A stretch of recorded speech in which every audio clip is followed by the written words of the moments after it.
Abou Bamba, le président de la COP 15, qui rétrocède au gouvernement, notamment au ministre du Budget du portefeuille de l'État, plus de 55 000 pièces de matériel et d'équipements non utilisés par son comité d'organisation. Une opération inédite en matière de transparence. C'est bien la première fois qu'un événement d'une telle envergure se produit sur cette terre de Burma.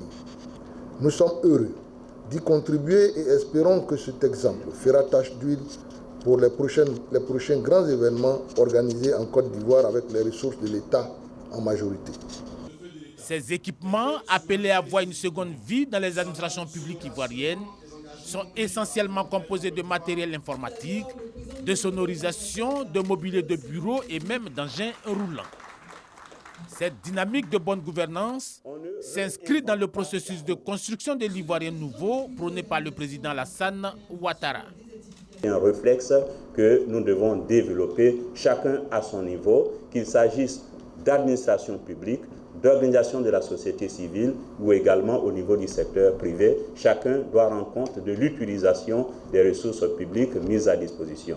Epifane Ballo a rappelé que plus de 1500 milliards de francs CFA sont perdus chaque année par l'État du fait de la corruption.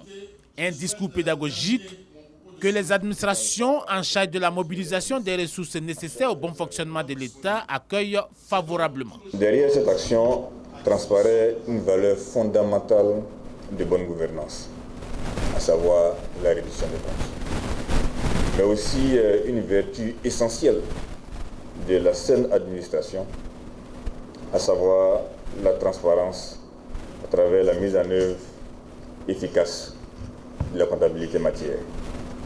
La réintégration de ces biens meubles devrait pouvoir accélérer le processus de mise en œuvre de cette comptabilité des matières minutieusement exécutée par la Direction du patrimoine de l'État, DPE.